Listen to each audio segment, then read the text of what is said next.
الحمد لله نحمده ونستعينه ونستغفره ونؤمن به ونتوكل عليه ونعوذ بالله من شرور أنفسنا ومن سيئات أعمالنا من يهد الله فلا مضل له ومن يضلله فلا هادي له ونشهد أن لا إله إلا الله وحده لا شريك له ونشهد أن سيدنا وحبيبنا ومولانا محمدا عبده ورسوله الذي أرسله بالحق بشيرا ونذيرا وداعيا إلى الله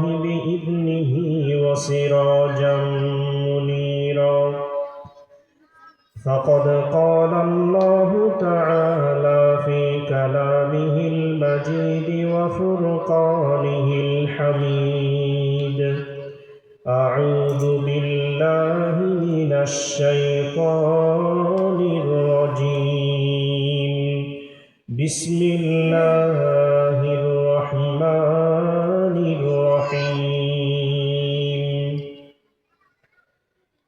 كل نفس ذائقة الموت ثم إلينا ترجعون وقال تعالى قل يتوفاكم ملك الموت الذي وكل بكم وقال رسول الله صلى الله عليه وسلم أكثروا ذكر هذه من لذات الموت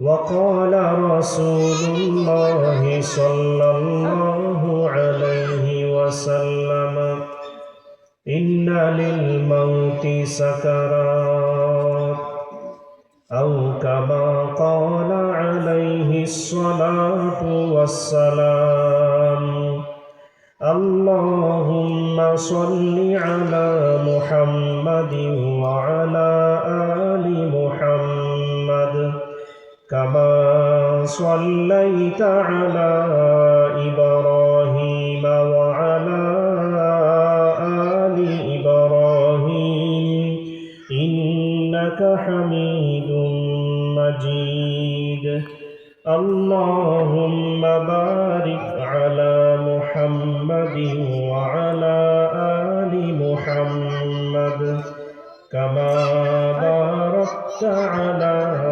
إبراهيم وعلى آل إبراهيم إنك حميد مجيد اللهم صل على محمد النبي الأمي وعلى آله وسلم تسليما اللهم صل على محمد النبي الأمي وعلى آله وبارك وسلم جزى الله عنا محمدا ما هو أهله يا رب صل وسلم دائما أبدا على حبيبك خير الخلق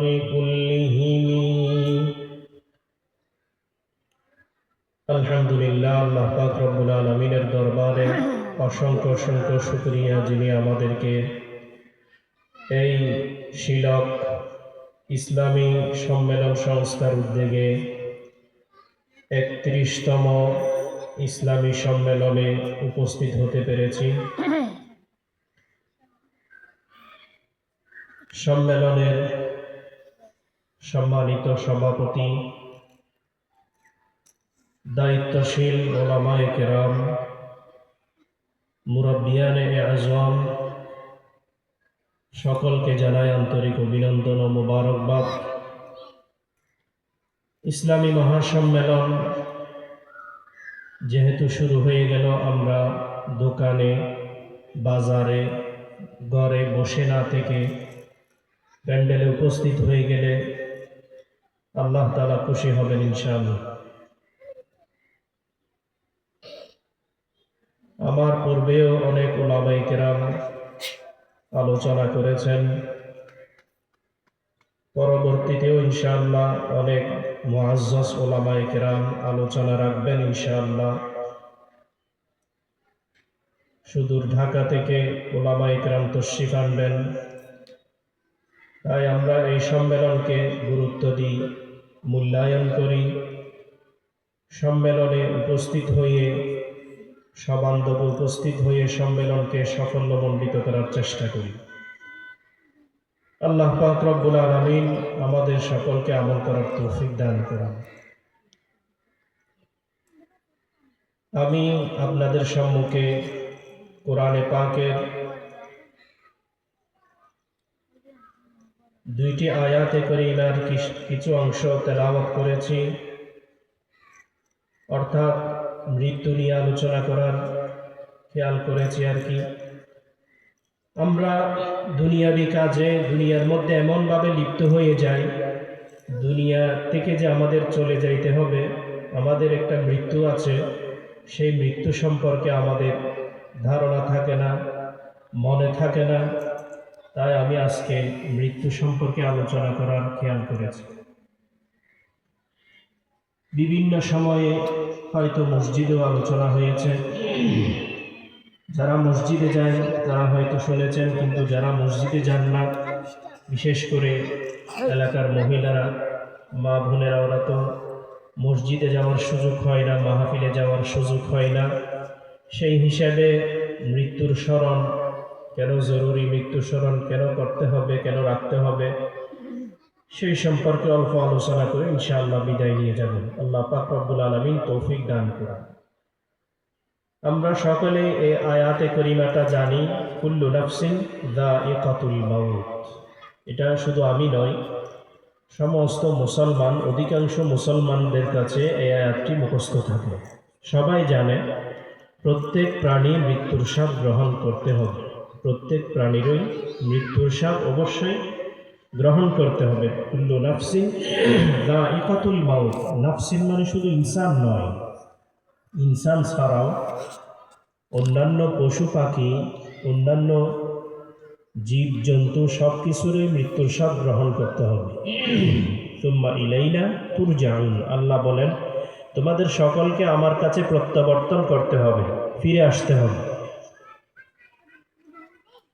আমাদের দেশে সবাই কিন্তু মুসলমান নয়, কিছু মানুষ মুসলমান আর কিছু ভিন্ন ধর্মের মানুষও বসবাস করে, কিন্তু আর কিছু লোক আছে যারা নাস্তিক, অর্থাৎ যারা আল্লাহকে বিশ্বাস করে না, যারা পরকাল বিশ্বাস করে না, যাদের ভাষা হলো দুনিয়াটা মস্ত বড়, দুনিয়াটা মস্ত বড়, খাও দাও ফুর্তি করো, আগামীকাল বাঁচবে কিনা বলতে পারো।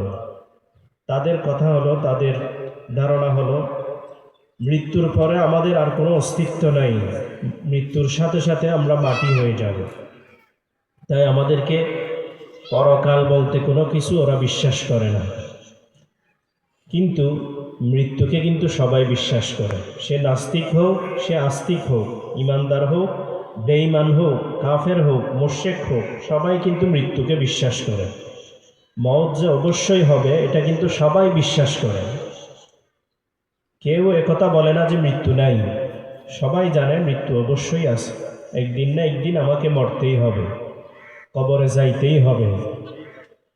তো আল্লাহ বলেন কুল্লু নাফসিন যায়িকাতুল মাউত, প্রত্যেক নফস, প্রত্যেক প্রাণী মৃত্যুর স্বাদ অবশ্যই গ্রহণ করতে হবে। কিন্তু আমরা আজকে দুনিয়ার মোহে এমনভাবে পড়েছি, দুনিয়ার মোহাব্বত অন্তরে এমনভাবে গেঁথেছি, আমাদের যে একদিন মরতে হবে সেটাও কিন্তু ভুলে গেছি। আল্লাহর হুকুম মানতেছি না, আল্লাহ পাক রব্বুল আলামিন যে নামাজের হুকুম করেছেন নামাজ পড়তেছি না, কিন্তু মৃত্যুর সাথে সাথে কিন্তু নামাজের না পড়ার শাস্তি শুরু হয়ে যাবে, এটাও জানি, তারপরও করতেছি না, কারণ মৃত্যুর ভয় নেই। হারাম খাইতেছি, সুদ খাইতেছি, ঘুষ খাইতেছি, জানা করতেছি, নাউজুবিল্লাহ কবিরা গুনাহ করতেছি। এসব করতেছি কি জন্য? আমাদের মৃত্যুর স্মরণ নাই। আমি যে আগামীকাল বাঁচবো কিনা সেটাও কিন্তু জানি না, গ্যারান্টি নাই। ইযা জাআ আজালুহুম লা ইস্তাখিরুনা সাআতাও ওয়া লা ইস্তাকদিমুন। যখন তোমাদের মৃত্যুর সময় এসে যাবে, মৃত্যুর সময় সামনে এসে যাবে, সন্নিকটে হয়ে যাবে, লা ইস্তাখিরুনা সাআ, 1 মিনিট আগেও হবে না, 1 মিনিট পরেও হবে না। যখন মৃত্যু এসে যায় সাথে সাথে চলে যেতে হবে। আজরাইলকে যদি বলি, আজরাইল আমাকে একটু সময় দিন, আমি নেক কাজ করে নিব, আমি কিছু নেক কাজ করে নিব, আজরাইল বলবেন তোমার তো আর সময় নেই, তোমার সময় শেষ, তোমার হায়াত এখানেই শেষ। মানুষ মৃত্যুবরণ করে, মৃত্যুর জন্য কোনো বয়স নাই, জন্মের জন্য বয়স। মানুষ জন্মগ্রহণ করে একদম ছোটকালে, যুবক অবস্থায় কেউ জন্মগ্রহণ করে না, কিন্তু মৃত্যুর জন্য কোনো বয়স নাই। ছোট বাচ্চাও মৃত্যুবরণ করতেছে, বয়স্ক মানুষও মৃত্যুবরণ করতেছে, যুবকেরাও মৃত্যুবরণ করতেছে, অ্যাক্সিডেন্ট হইতেছে। রাস্তার মধ্যে বাইক নিয়ে গেছিল সকালে, কিন্তু সন্ধ্যায় তার লাশ আসছে ঘরের মধ্যে। তার মানে মৃত্যুর কোনো সময় নির্ধারণ নয়, নির্ধারণ আছে আল্লাহর কাছে, কিন্তু আমাদেরকে জানানো হয় নাই আমার মৃত্যু কখন হবে। প্রত্যেক ব্যক্তি যে মৃত্যুবরণ করবে, এই মৃত্যুর সময় কিন্তু আল্লাহর কাছে নির্ধারিত। আমি কি যুবক বয়সে মৃত্যুবরণ করব, নাকি ছোট অবস্থায় মৃত্যুবরণ করব, নাকি 26 বছর বয়সে মৃত্যুবরণ করব, নাকি 40 বছর বয়সে মৃত্যুবরণ করব, এটা আল্লাহ তাআলার কাছে নির্ধারিত, কিন্তু আমার কাছে তো জানা নাই। আমি কখন মারা যাব সেটা আমার কাছে জানা নেই। কিন্তু আমরা মৌতের কথা স্মরণ না থাকার কারণে, মনে না রাখার কারণে সমস্ত গুনার কাজগুলিকে অগ্রসর দিতেছি, সামনে রাখতেছি, অগ্রসর হইতেছি, গুনার কাজ করেই চলেছি। নাউজুবিল্লাহি মিন যালিক।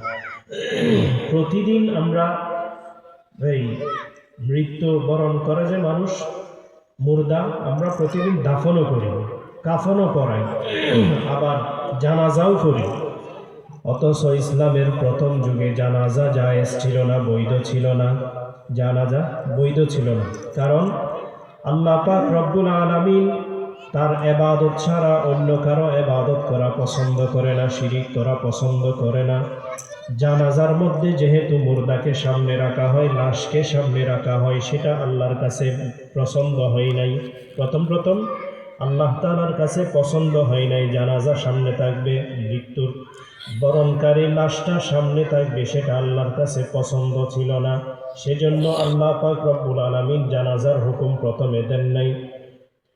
যখন সাহাবায়ে কেরামগণ মুসলমান হতে হতে মুসলমান হয়ে কিছুদিন চলে গেল, ঈমান মজবুত হলো, এরপরে জানাজার হুকুম দিল। কেন দিল? মৃত্যুর স্মরণ রাখার জন্য। আমার যে একদিন মওত হবে, এই লাশের মতো আমিও যে একদিন লাশ হব, সেটা স্মরণ হওয়ার জন্য জানাজার হুকুম দিল। জানাজার নিয়ম রাখা হয়েছে ইসলামের মধ্যে একমাত্র মৃত্যুর স্মরণের জন্য, মৃত্যুর ইয়াদের জন্য। আমারও যে একদিন মরতে হবে, আমিও একদিন লাশ হব, আমিও মরব, সেজন্য এই জানাজার হুকুম রাখা হয়েছে। কিন্তু আমরা এই যে মালের মধ্যে ভেজাল করতেছি, ধোঁকাবাজি করতেছি, ব্যবসার মধ্যে ধোঁকাবাজি করতেছি। একটা জিনিস, একটা পণ্য আমি কিনছি 10 টাকা দিয়ে, কিন্তু কাস্টমারকে বলতেছে এটাতে আমার 20 টাকা খরচ হয়েছে, এখানে আমি 10 টাকা মিথ্যা বলেছি। আমি যদি সত্যি কথাটা বলে দিতাম, আল্লাহ আমার ব্যবসার মধ্যে বরকত দান করতেন। যেহেতু বাজারের জন্য কথাটা বলা হচ্ছে, বাজারের মধ্যে সবাই ব্যবসায়ী, সবাই দোকানদার, তো কেউ যদি বলে হুজুর তো আমাদের ব্যবসার মধ্যে লাল বাতি জ্বালায় দিবেন মনে হয়, কারণ 10 টাকায় যদি মিথ্যা কথা না বলতে পারে আমি লাভ কি করব, আর এরকম বলতে পারে। সত্যিটাই বলবেন, আমার খরচ হয়েছে 10 টাকা, খরচ হয়েছে 15 টাকা, 20 টাকা নিতে হবে, 5 টাকা লাভ করতে হবে। অথবা আমার দোকানের কারেন্ট বিল আছে, ছেলেদের বেতন আছে, এগুলা সব মিলিয়ে এই কাপড়ের, এই জিনিসের, এই পণ্যর দাম এত টাকা আসছে।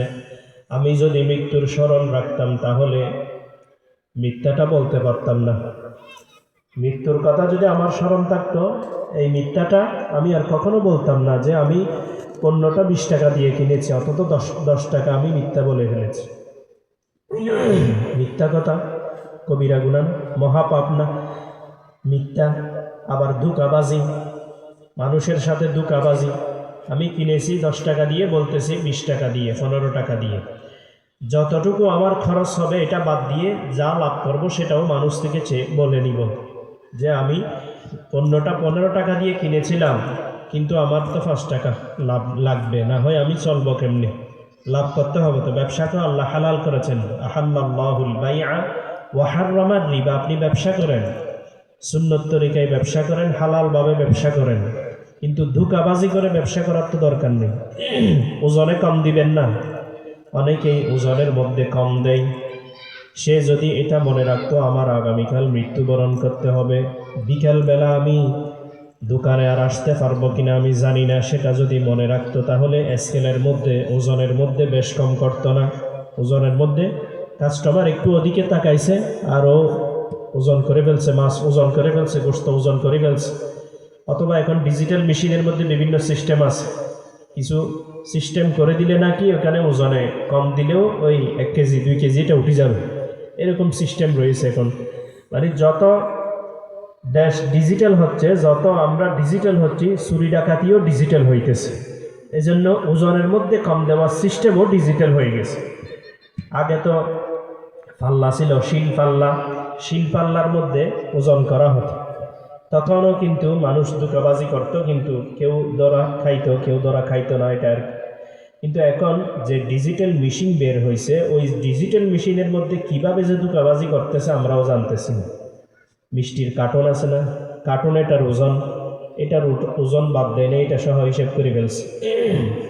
মিষ্টি 1 কেজি দিছে, যে কার্টুন সহ 1 কেজি হয়ে গেছে। এরকম ধোঁকাবাজি করতেছে না আমাদের দেশে? অবশ্যই করতেছে। কারণ কি? ওই মৃত্যুর স্মরণ নাই। আমি যে মরে যাব এ কথা আমার মনে নাই। মৌত কো সমঝা হে গাফিল ইখতিতামে জিন্দেগি, দর হकीकत मौत है सुबह है दवामे जिंदगी। কবি বলতেছেন মৌত, মৃত্যু এটা শেষ নয়, এটা শুরু। সুবহ হে দাওয়ামে জিন্দেগি, এটা জীবনের শুরু। মৃত্যুর পরে যেই জীবন, যেই সময়টা শুরু হবে সেটা শুরু মাত্র, শেষ নাই। কিন্তু দুনিয়ার জীবনের কি আছে? শেষ আছে। পরকালের কোনো শেষ নাই, শুরু আছে।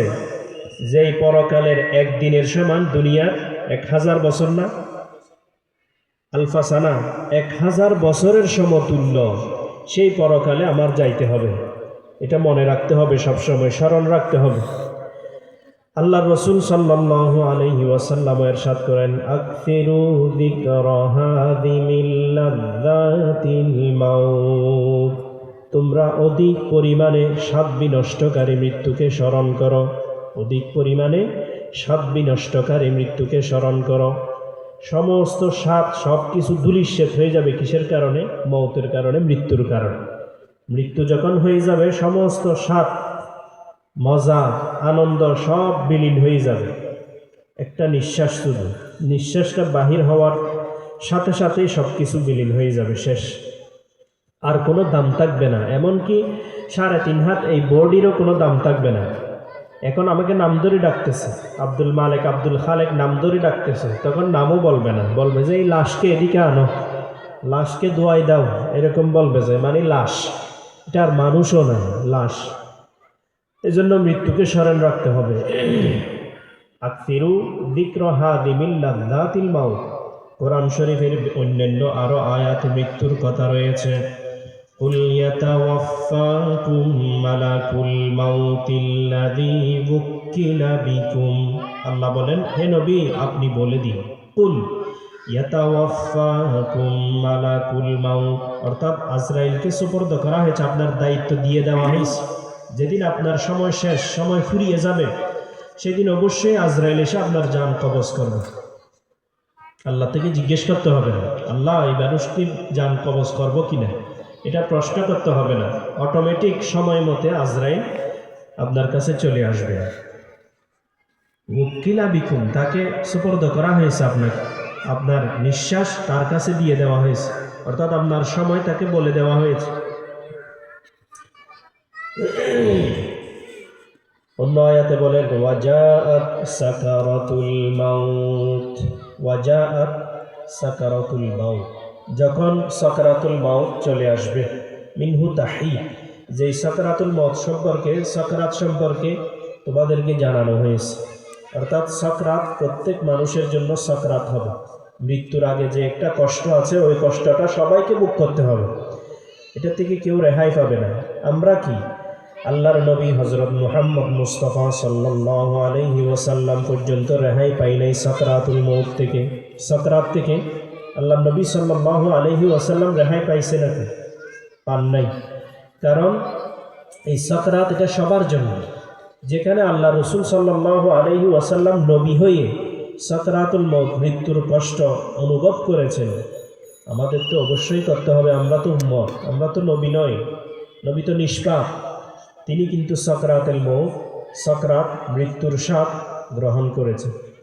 সাকরাতের সময় আল্লাহ রসুল সাল্লাল্লাহু আলাইহি ওয়াসাল্লাম, হাদিস শরীফের মধ্যে এসেছে, হযরত আয়েশা সিদ্দিকা রাদিয়াল্লাহু তাআলা আনহা বলেন যে আল্লাহ রসুল সাল্লাল্লাহু আলাইহি ওয়াসাল্লাম একটু পরপর পাশে একটা পানির পেয়ালা ছিল, ওই পেয়ালা থেকে পানি নিয়ে নিয়ে বারবার মুখে লাগাচ্ছেন। তার মানে গরম অনুভব হচ্ছে, অস্বস্তিকর লাগতেছে। তাই আল্লাহ রসুল সাল্লাল্লাহু আলাইহি ওয়াসাল্লাম বারবার পানি নিয়ে মুখে দিচ্ছেন। লম্বা হাদিস। আয়েশা সিদ্দিকা রাদিয়াল্লাহু তাআলা আনহা বর্ণনা করেছেন, যখন আল্লাহ রসুল সাল্লাল্লাহু আলাইহি ওয়াসাল্লামের সাকরাত চলতেছিল, তখন রসুল সাল্লাল্লাহু আলাইহি ওয়াসাল্লামের সর মুবারক, মাথা মুবারক আমার কোলের মধ্যে ছিল। আমি আল্লাহ রসুল সাল্লাল্লাহু আলাইহি ওয়াসাল্লামের মাথা মুবারক কোলে নিয়ে বসেছিলাম। সেই অবস্থায় সাকরাত চলতেছিল। এমন সময় ঘরের মধ্যে উপস্থিত হয়েছেন হযরত আব্দুর রহমান ইবনে আউফ রাদিয়াল্লাহু তাআলা আনহু। আব্দুর রহমান ইবনে আউফ, তার হাতে ছিল একটি মিসওয়াক। আব্দুর রহমান ইবনে আউফের হাতে ছিল মিসওয়াক। আল্লাহর রসুল সাল্লাল্লাহু আলাইহি ওয়াসাল্লাম ফাআশারা, ইশারা করতেছেন। রসুল সাল্লাল্লাহু আলাইহি ওয়াসাল্লাম ইশারা করতেছেন মিসওয়াকের দিকে। আয়েশা রাদিয়াল্লাহু তাআলা আনহা জিজ্ঞাসা করলেন, ইয়া রাসূলুল্লাহ, ইয়া হাবিবাল্লাহ, আপনাকে কি মিসওয়াক দিব নাকি, মিসওয়াকের ব্যবস্থা করব নাকি? আল্লাহর রসুল সাল্লাল্লাহু আলাইহি ওয়াসাল্লাম মাথা নেড়ে হ্যাঁ বলেছেন, অর্থাৎ হ্যাঁ, আমাকে মিসওয়াক দাও। যে মিসওয়াক করা সুন্নত, যে মিসওয়াক আমরা করি না, আমরা বাদ দিয়ে দিচ্ছি। আল্লাহ রসুল সাল্লাল্লাহু আলাইহি ওয়াসাল্লামের একটা গুরুত্বপূর্ণ সুন্নত, যেটার অনেক ফজিলত রয়েছে। সেই মিসওয়াক আল্লাহ রসুল সাল্লাল্লাহু আলাইহি ওয়াসাল্লাম অন্তিম সময়ে, মৃত্যু মুখে পতিত হওয়ার সময়ও মিসওয়াক বাদ দেননি। এই মিসওয়াক দেওয়ার জন্য ইশারা করেছেন। আল্লাহ রসুল সাল্লাল্লাহু আলাইহি ওয়াসাল্লাম মিসওয়াকের দিকে ইশারা করার সাথে সাথে হযরত আয়েশা রাদিয়াল্লাহু তাআলা আনহা মিসওয়াক নিলেন। মিসওয়াক নেওয়ার পরে মিসওয়াকটা একটু শক্ত ছিল, তাই আয়েশা সিদ্দিকা রাদিয়াল্লাহু তাআলা আনহা মিসওয়াককে একটু চাবাই দিলেন, নরম করে দিলেন। আয়েশা সিদ্দিকা রাদিয়াল্লাহু তাআলা আনহা এটা নিয়ে গর্ব করতেন, অহংকার করতেন। আমি এক মহিলা, এমন একজন এই গর্বিত মহিলা, যার থুতু আল্লাহ রসুল সাল্লাল্লাহু আলাইহি ওয়াসাল্লামের অন্তিম সময়ে পর্যন্ত দিতে পেরেছি, তার মুখে দিতে পেরেছি। তার মানে ওই মিসওয়াক চাবিয়ে দিয়েছেন না, মিসওয়াক চাবিয়ে দেওয়ার পর আল্লাহ রসুল সাল্লাল্লাহু আলাইহি ওয়াসাল্লাম মিসওয়াক করেছেন। ওই অবস্থায়ও এটা হচ্ছে আল্লাহ রসুল সাল্লাল্লাহু আলাইহি ওয়াসাল্লামের সাকরাতের সময়, যেই সময় আল্লাহ রসুল সাল্লাল্লাহু আলাইহি ওয়াসাল্লাম ওই যে মিসওয়াক ভিজিয়ে দিলেন, যেই পাত্রটি ছিল ওই পাত্রটিকে হাত দিয়ে দিয়ে বারবার মুখের মধ্যে মালিশ করতেছে। কি জন্য? ওই যে মৃত্যুর যে অস্বস্তিকর পরিবেশ, অস্বস্তিকর অবস্থা, এটা একটু কম লাগানোর জন্য আল্লাহ রসুল সাল্লাল্লাহু আলাইহি ওয়াসাল্লাম ওই বারবার পানি চেহারার মধ্যে মালিশ করতেছিলেন। তাহলে বুঝতে পারি সাকরাতুল মউত কত কষ্টকর, মৃত্যুর সাকরাত যে কত কষ্টকর। ওয়াজাআত সাকরাতুল মাউত, যালিকা মিনহু তাহিত, যে সাকরাত থেকে তোমাদেরকে ভয় লাগানো হয়েছে, ভীতি প্রদর্শন করা হয়েছে আগে থেকে। অন্য আয়াতে আল্লাহ তাআলা বলেন, আইনামা তাকুনু ইউদরিকুমুল মাউতু ওয়ালাউ কুনতুম ফি বুরুজিন মুশাইয়াদা।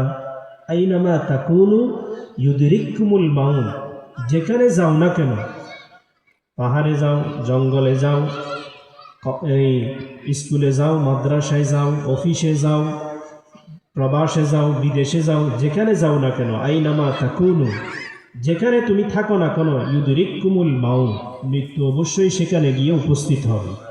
ওয়ালাউ কুনতুম ফি বুরুজিম মুশাইয়াদা, এমনকি তুমি যদি উঁচু একটা পাহাড়ের ঘাটেও যদি অবস্থান নাও, সেখানে গিয়ে আজরাইল পৌঁছে যাবে, মৃত্যু পৌঁছে যাবে। হযরত সুলাইমান আলাইহিস সালামের জমানার ঘটনা আছে। হযরত সুলাইমান আলাইহিস সালামের জমানায় একজন ব্যক্তি সুলাইমান আলাইহিস সালামের সামনে ছিল। কিছুক্ষণ পর ওই ব্যক্তিকে একজন মানুষ এসে বড় বড় চক্ষু দিয়ে দেখতেছে, অর্থাৎ তাকে এখন মারবে, এখন খাবে, এরকম করে বড় বড় চোখ করে তার দিকে তাকাচ্ছে, বারবার তাকাচ্ছে আর তার পিছে পিছে ঘুরতেছে। লোকটি হতভম্ব হয়ে গেল, ভীত হয়ে গেল, ভয় পেয়ে গেল। তাড়াতাড়ি হযরত সুলাইমান আলাইহিস সালামের কাছে গিয়ে বলল, হে সুলাইমান আলাইহিস সালাম, আমাকে আপনি এখান থেকে সরিয়ে দিন, অর্থাৎ বাতাসকে আপনি হুকুম করুন যাতে আল্লাহ তাআলা আমাকে এই জায়গা থেকে সরাই অন্য জায়গায় পৌঁছাই দেয়, কারণ এখানে একটা মানুষ আমাকে ভীতি প্রদর্শন করতেছে, ভয় লাগাচ্ছে, আমার অত্যন্ত ভয় হচ্ছে, আমি কিভাবে বাঁচতে পারবো এই মানুষ থেকে। তাই আপনি একটু বাতাসকে অর্ডার করুন, বাতাসকে হুকুম করুন যেন বাতাস আমাকে এখান থেকে সরিয়ে অন্য জায়গায় নিয়ে যায়, অন্য জায়গায় নিয়ে যায়। হযরত সুলাইমান আলাইহিস সালাম বাতাসকে হুকুম করেছেন, বাতাসকে অর্ডার দিয়ে দিয়েছেন। যেহেতু হযরত সুলাইমান আলাইহিস সালামের পাওয়ার, সুলাইমান আলাইহিস সালামের মুআজিজা ছিল, তার কথা সকল পশু পাখি এমনকি বাতাস পর্যন্ত শুনত। হযরত সুলাইমান আলাইহিস সালামের কথা বাতাসে পর্যন্ত শুনত। তো বাতাসকে বলার সাথে সাথে বাতাস তাড়াতাড়ি ওই লোককে হিন্দুস্তান বা অন্য একটা জায়গায় নিয়ে পৌঁছায় দিয়েছে। 1 মিনিটের মধ্যে, 1 সেকেন্ডের মধ্যে, অল্প সময়ের মধ্যে তাকে পৌঁছায় দিয়েছে। একটু পর হযরত সুলাইমান আলাইহিস সালাম ওই যেই লোকটি চোখ বড় করে তাকাইছিল ওই লোককে পাইল। তাকে ডেকে জিজ্ঞাসা করলো, তুমি ওই লোককে এভাবে বড় বড় চোখ করে তাকাইছিলা কেন? তাকে ভয় লাগাইছিলা কি কারণে? সে কি অপরাধ করলো তাকে তুমি ভয় লাগাইছিলা? লোকটি জবাব দিল, ইয়া সুলাইমান আলাইহিস সালাম, আমি হচ্ছি আজরাইল, আনা আজরাইল, আমি আজরাইল। মানুষটার মৃত্যু হবে 1 মিনিট পরে হিন্দুস্তানে, কিন্তু মানুষটা এখনো পর্যন্ত এখানে ঘোরাফেরা করতেছে, তাই আমি তাড়াতাড়ি চোখ বড় করে তাকাইছি, এই জন্য যাতে আপনাকে বলে তাকে এখান থেকে সরাই দেওয়ার জন্য। মানুষটার মৃত্যুবরণ হয়ে গেছে, অর্থাৎ যার মৃত্যু যেখানে, সেখানে আল্লাহ অবশ্যই নিয়ে যাবেন। দুচিজা দমিরা কসদ জোর জোর ইয়েকে আবদানা দিগর খাকে গোর। 2টা জিনিস এমন আছে যেগুলা মানুষকে নিজে টেনে নিয়ে আসবে সেখান থেকে। একটা হচ্ছে মওত, মৃত্যু। যার মওত যেখানে, সেখানেই হবে। কারো মৃত্যু যদি প্রবাসে হোক, বিদেশে হয়, অবশ্যই সেখানে নিয়ে যাবে। কারো মৃত্যু যদি মক্কা শরীফে হয়, হজ অবস্থায় হয়, অবশ্যই সেখানে নিয়ে যাবে। কারো মৃত্যু যদি বাংলাদেশে হয়, সে যদি প্রবাসে থাকে, অবশ্যই চলে আসবে। মনে করেন কারো মৃত্যু আগামীকাল রবিবারে সকালে 10টায় বাংলাদেশে হবে, কিন্তু সে এখনো দুবাই শহরে রয়ে গেছে, দুবাই প্রবাসী জীবন যাপন করতেছে। হঠাৎ করে সে বলবে, আমার ভালো লাগতেছে না, বাড়িতে যাওয়ার ইচ্ছা করতেছে, কিছু ভালো লাগতেছে না, আমি চলে যাব। ইমার্জেন্সি টিকিট করে বাংলাদেশে চলে আসবে। আসার পরে সকাল 10টায় তার মৃত্যু বাংলাদেশে হবে, কারণ তার মৃত্যু এখানে, তার মাটি এখানে। যার মাটি যেখানে, তাকে অবশ্যই সেখানে মৃত্যুবরণ করতে হবে। অনেকের মাটি কিন্তু আরবে, বিদেশে, সৌদি আরবে, মক্কার মধ্যে অনেকের মাটি আছে, তার মওত কিন্তু সেখানে হবে। হয়তো হজ করতে গেছে অথবা অন্য কোনো কাজে গেছে, সেখানে আজরাইল এসে মৃত্যু সেখানেই এসে যাবে। যেখানে যার মাটি সেখানেই তার মৃত্যু হবে, কিন্তু কারো তো জানা নাই কোথায় হবে। আমি যে দুনিয়া নিয়ে পড়ে আছি, চাকচিক্য নিয়ে পড়ে আছি, টাকা কামাই করতেই আছি, একটুও চিন্তা করতেছি না আমার যে কালকে কবরে যাইতে হবে। আমি কি নিয়ে যাব? খালি হাতে কেমনে যাব? মৃত্যুর সময় কি কেউ পকেটে করে টাকা নিয়ে যায় নাকি? পারছে নাকি আজ পর্যন্ত কেউ? টাকা নিয়ে গেলে আরো শক্ত করে মারবে। ওখানে মুনকার নকির বলবে যে এখানে আমার জন্য কি ঘুষ আনছো নাকি, টাকা কি জন্য আনছো? এই জন্য মায়েরা আরো শক্ত হয়ে যাবে। এই জন্য ওখানে টাকা চলে না, এখানে চলবে যে ঈমান আর আমল।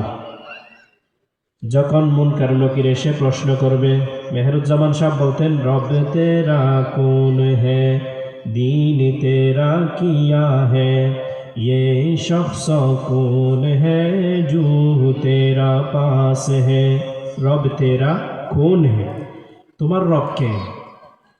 তখন আমি যদি দুনিয়াতে আমল করি, ঈমান ঠিক রাখি, আমল ঠিক রাখি, অবশ্যই আমি উত্তর দিতে পারবো আমার রব আল্লাহ, রব্বি আল্লাহ। আর যদি দুনিয়াতে যদি নেক আমল না করি, দুনিয়াতে যদি ঈমান না আনি, তখন রব্বি আল্লাহ বলার সুযোগ নাই। হা হা লা আদেরি, এটা হাদিসের ভাষা, হাদিসেও শব্দ এটা আসছে, হা হা লা আদেরি, অর্থাৎ হায় আফসোস আমি তো জানি না আল্লাহকে। নাউজুবিল্লাহ, আল্লাহ কে আমি তো জানি না, এরকম বলবে। এরকম দিন সম্পর্কে প্রশ্ন করলেও সে বলবে হা হা লা আদেরি, আমি তো জানি না আমার দিন কি, কারণ আমি তো জীবনে কোনো দিন মেনে চলি নাই, নামাজ ঠিক মতো আদায় করি নাই, 5 ওয়াক্ত নামাজ যে আমার উপর ফরজ ছিল, ফরজ নামাজগুলো আদায় করি নাই, সেজন্য আমার মুখ দিয়ে রবকে সেটা বের হচ্ছে না। আমি দিন মতো চলি নাই, দিন মতো ব্যবসা করি নাই, দিন মতো বিবাহ করি নাই। বিবাহ শাদীর মধ্যে বর্তমানে দিন মতো হচ্ছে, সুন্নত অনুযায়ী হচ্ছে না। বর্তমানে আমাদের মুসলমানরা যে বিবাহ অনুষ্ঠান করতেছে, এগুলো তো সব হিন্দুদের রসম, পরিপূর্ণ হিন্দুদের সিস্টেম। মেহেদি অনুষ্ঠান হবে ইহুদি অনুষ্ঠান, মেহেদি অনুষ্ঠান ন, কি অনুষ্ঠান? ইহুদি অনুষ্ঠান। গান বাদ্য বাজানো হবে, সাউন্ড বক্স আনবে, ডিজে বাজাবে, মেহেদি দিয়াবে। মেহেদি কে দিয়ে বেজে? যে ছেলের বিয়ে হচ্ছে তাদের ঘর থেকে কেউ দিবে না, ওই শ্বশুর বাড়ির থেকে বলে শালিরা আসবে, বাবিরা আসবে মেহেদি দেওয়ানোর জন্য। যাদের দেখা দেওয়া, যাদের সামনে আসার শরীয়ত অনুমতি দেয় নাই, এই সমস্ত মহিলারা এসে বলে মেহেদি দিবে যে তাকে। এই ধরনের আরও নতুন আবিষ্কার হচ্ছে। একদিন বলে মেয়ের ঘরে মেহেদি অনুষ্ঠান হবে, সেই দিন ছেলেরা ওখানে যাবে। আবার আরেকদিন বলে ছেলের ঘরে হবে, মেয়েদের ঘর থেকে মেহমানরা ছেলেদের ঘরে আসবে। আবার আরেকদিন বিবাহর দিন মালা পরাবে, তারপরে গাড়ির থেকে নামানোর জন্য শালিরা যাবে, আরও অনেক কুসংস্কার। এগুলো আমার কি মওত স্মরণ আছে, মৃত্যুর স্মরণ আছে? দিন কি আমি মেনে চলতেছি? আমার রসুল সাল্লাল্লাহু আলাইহি সাল্লাম কি এভাবে বিয়ে করেছেন? রসুল সাল্লাল্লাহু আলাইহি সাল্লামের বিয়ে কি এত কঠিন ছিল? আমরা যে বিয়েকে কঠিন করি নাই। আমাদের বিশেষ করে চট্টগ্রামের মানুষ বিয়েকে বেশি কঠিন করেছে। অন্যান্য দৃষ্টিকে এখনো পর্যন্ত অনেক সহজ আছে বিয়ে। আমি বারবার বিয়ের কথাটা কেন বলি? যেহেতু আমাদের যুবকরা বিয়ে করতে না পারার কারণে জেনার মধ্যে লিপ্ত হচ্ছে। বিয়ে করতে না পারার কারণে নাউজুবিল্লাহ মিন যালিক, যুবতী নিয়ে যুবক যুবতী একসাথে হোটেলের মধ্যে আবাসিক হোটেলের মধ্যে নিয়ে যাচ্ছে। নাউজুবিল্লাহ, জেনা ব্যভিচারে লিপ্ত হচ্ছে। এজন্য এই বিয়ের কথাটা আমি নিয়ে আসতেছি। যুবকদেরকে বিবাহ করাই দেন, বিবাহকে সহজ করেন, দিন মতো বিবাহ করান। দিন মতো বিবাহ করাইলে কবরের মধ্যে দিন তেরা কিয়া হে, অর্থাৎ তোমার দিন কি, এটার উত্তর সহজে বের হয়ে যাবে। কারণ আমি দিন মতো বিয়ে করেছি, শরীয়ত মতে বিয়ে করেছি। ইসলাম ধর্মে যে কি আছে, মোহর আছে, মোহর নির্ধারণ করবেন কতটুকু, 20 লাখ 25 লাখ। আচ্ছা, একটা ছেলে যদি মাসে 20,000 টাকা করে কামায়, সে 20 লাখ এগুলো দেওয়ার জন্য কয় বছর লাগবে হিসাব করেন তো। মোহর কি সাথে সাথে দিতে হবে নাকি মওতের পরে দিতে হবে? মোহর কিন্তু দিয়ে দেওয়া জরুরি। কিন্তু আমাদের চট্টগ্রামের মানুষরা মনে করে যে মোহর সাথে সাথে দিতে হয় না, মরিটরি গেলে বা তালাক দিয়ে দিলে এরপরে দিলে হবে মনে হয়, এটা মনে করে। অথচ মোহরানা, কামিন বলি যার কি, মোহরানা এটা দিয়ে দেওয়া উচিত। নগদ দিয়ে দেওয়া উচিত। কিন্তু নগদ যেহেতু সামর্থ্য থাকে না, কিছু নগদ কিছু বাকি, সেই হিসেবে আমাদের চট্টগ্রামের মধ্যে বিয়েগুলি হয়। তো কিছু নগদ যেগুলাতে এগুলো অল্প, আর যেগুলো বাকি এগুলো অনেক বড় অঙ্কের, 10 লাখ 20 লাখ। মানুষের সাথে গর্ব করে, আমার মেয়েকে কত দিয়ে বিবাহ দিয়েছি জানো, আমার মেয়ের মোহর কত ধরছি জানো, 20 লাখ 25 লাখ। এটা বড় গলায় বলতে পারবে। তো এত মোহর কেন ধরছেন জিজ্ঞেস করলে বলে যে যেহেতু ছেলে ভালো হয় কিনা, কিছুদিন পরে যদি সংসার ভেঙে যায়, এই না ভাঙ্গার কারণে বয়ে 20 লাখ ধরছি, না ভাঙ্গার জন্য বলে। আচ্ছা, বর্তমানে সমাজে যেগুলা তালাক হচ্ছে, যেগুলা সংসার ভাঙতেছে, এগুলা কি তালাক কমওয়ালা নাকি মোহর কমওয়ালা নাকি বেশিওয়ালা? ভালো করে খবর নিয়ে দেখেন, মোহর যারা বেশি ধরছে ওদের সংসার আগে ভাঙতেছে, আর যারা কম ধরছে ওদের সংসার মওত পর্যন্ত টিকতেছে। মোহরানা কম, বরকত। আল্লাহ রসুল সাল্লাল্লাহু আলাইহি ওয়াসাল্লাম যে বলেছেন, ওই নেকা আইসারহু মাউনা, যে নেকার মধ্যে খরচ কম হয় সেই নেকার মধ্যে, সেই বিয়ের মধ্যে আল্লাহ বরকত দান করে। এই জন্য তাদের সংসারের মধ্যে আল্লাহ তাআলা বরকত দান করেন, ছেলে সন্তানের মধ্যে আল্লাহ বরকত দান করেন, রিজিকের মধ্যে বরকত দান করেন। আর যাদের মোহরানা বেশি, খরচ বেশি, বিয়ের মধ্যে খরচ বেশি, প্যান্ডেল খরচ 15,000 20,000 টাকা, কারণ এখানে ফুল দিছে, প্যান্ডেল করছে, গেট করছে, লাইটিং করছে, আরও অনেক কিছু করার কারণে অনেক বেশি টাকা। আবার বলতেছে আমার মেহমান বেশি, ছেলে হোক করা বলে যে আমাদের মেহমান বেশি, বৈরাত খাওয়াইতে হবে, 500 1000 বৈরাত খাওয়াইতে হবে, আমাদের আত্মীয় স্বজন বেশি, আমাদের পাড়া প্রতিবেশী বেশি, সবাইকে আমি কাকে বাদ দিয়ে কাকে আনবো, এই জন্য সবাইকে ভাত খাওয়াইতে হবে। আবার শুধু ভাত খাওয়াইলে হবে না, এখানে আইটেমও ঠিক করে দিবে, চিংড়ি লাগবে, চিকেন লাগবে, কি আরও কি বলে না, এই ফ্রাই লাগবে, চিকেন ফ্রাই লাগবে, আরও কি যা আছে আর কি, বিভিন্ন আইটেম, কয়েক আইটেম হইতে হবে। একটা মানুষ পেট ভরে ভাত খাওয়ার জন্য কয়টা আইটেমের দরকার হয়? গড়ে আপনি কয়টা আইটেম দিয়ে ভাত খান? একটা সবজি রান্না করেন, আর একটা বেশির থেকে বেশি মাছ মাংস, থাকলে ভালো, না থাকলে নাই, বেশির থেকে বেশি 2টা। কিন্তু বিয়েতে কয়টা করতে হয়? 5-10টা না করলে বিয়ে ভেঙে যাবে। আমাদের চট্টগ্রামের আর চিংড়ি দেয় না, যে বিয়ে ভাঙছে না, চট্টগ্রামেই এটা চিংড়ি দেওয়া হয় না, এই জন্য বিয়ে ভেঙে গেছে। নাউজুবিল্লাহ। এগুলা কোন ধরনের কুসংস্কৃতি, অপসংস্কৃতি? কি দরকার ছিল? ওদের ঘর থেকে ভাত না খাইলে কি আমি উপবাস থাকবো? এক বেলা ভাত যদি আমি ওদের ঘরে মেয়ের পক্ষে, মেয়ের বাপের বাড়ির থেকে ভাত না খাই, এটার পরিণতি এখন কি হয়েছে? মানুষ মেয়ে নিতে, মেয়ে যদি কারো ঘরে জন্ম নেয়, মানুষ চেহারা কালো করে, যেটা কোরআনের আয়াতের মধ্যে জাহেলদের অবস্থা বর্ণনা করছে। জাহেলদের কারো যদি মেয়ে সন্তান জন্মগ্রহণ করত, তারা চেহারা কী করত? কালো করে ফেলত। কারণ তাদের যুগে তো মেয়ে সন্তান জীবিত দাফন করে দিত, মেয়ে সন্তানকে কুলক্ষণ মনে করত। বর্তমানে এখন এমন সময় আসছে, মেয়ে সন্তান হইলে খরচ বেশির জন্য মানুষ চেহারা কালো করে, নাউজুবিল্লাহ। বিশেষ করে নানীরা তো আরও বেশি, মানে ছেলে হইলে বেশি খুশি হয়, কিন্তু মেয়ে হইলে তেমন খুশি হয় না। এটা আমি বাস্তব বলতেছি নাকি বানায় বলতেছি আপনারা জানেন। অনেক ঘরে যখন ছেলে সন্তান জন্মগ্রহণ করে, পুরা এলাকা মিষ্টি বিতরণ করবে, আমার নাতি হয়েছে। তো নাতি হয়েছে কি হয়েছে? বলে যে নাতি হয়েছে যেহেতু ছেলে টাকা কামাই করে খাওয়াবে, আমাকে ফান খাওয়াবে, এটা ঘরের বাত্তি বলে, ছেলে বলে ঘরের বাত্তি। আর মেয়ে হইলে বলে যে এটা তো বিয়ে দিয়ে দিতে হবে। আবার বিয়ের সময় অনেক খরচ কে করেছে? এগুলো কে বাড়াইছে? আমরাই তো বাড়াইছি।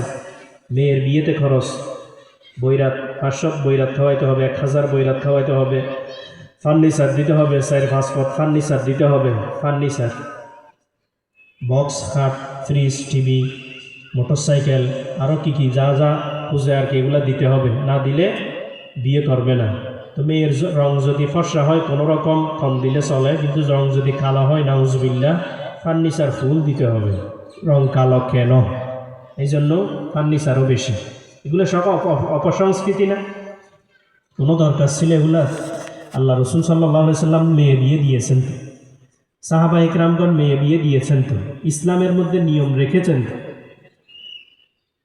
মেয়ে বিয়ে দেওয়ার সময় এতগুলো দরকার কি ছিল? যাদের পয়সা আছে ওরা দিতেছে, যাদের পয়সা নাই ওরা কি করবে? যাদের টাকা আছে ওরা তো দিতে পারতেছে, কারণ আমার অনেক টাকা, আমি বিদেশে দোকান দিয়েছি, বিদেশে ব্যবসা করি, এই জন্য আমার অনেক টাকা পয়সা, এই জন্য আমি আমার মেয়েকে মন চাইলে 6টা দিব ফট, 6 ফট দিব, ফ্রিজ দিব, টিভি দিব, এটা আমার ব্যাপার। কিন্তু আপনি যে এটা এই প্রথাটা জারি করছেন, চালু করছেন, আপনার কারণে গরিবের কষ্ট হচ্ছে যেটা জানেন? আপনি তো পয়সাওয়ালা, আপনার তো সামর্থ্য আছে, আপনি যে সমাজে এটা দেখাইছেন, আপনার পার্শ্ববর্তী আরেকজন মেয়ে বিয়ে দিতে পারতেছে না, বলতেছে অমুকের মেয়েকে কয় ফট দিছে, তুমি জানো না, দিতেছ না কেন, এরকম বলবেন। এই জন্য আমরা যখন বিয়ের আগে একটা পরামর্শ করি না, এটাকে কি বলে যে ফানসল্লা না, সেখানে কিন্তু এই জিনিসগুলো তুলে ধরবো। যৌতুক বন্ধ করো, এই মহারানা বেশি ধরাটা বন্ধ করো, বিয়েকে সহজ করো, বিয়েকে সহজ করতে হবে। বিয়েকে কঠিন করলে যুবকরা বিয়ে করবে না, জানা করবে। বিয়েকে যত কঠিন করবেন যুবকরা বিয়ে করবে না। এই জন্যই তো বর্তমানে একজন ছেলের বয়স 40 বছর, 35 বছর আবিয়াতা, মেয়ের বয়স 20 বছর, 25 বছর। কারণ কি? ওই খরচ জোগাড় করতে পারে না। বিয়ে করার জন্য বলে কুড়িকে জোগাড় করতে হয়, আমাদের সিটাগের ভাষা হতো কুড়িকে জোগাড় করা পরিব আগে, তারপরে বিয়ে।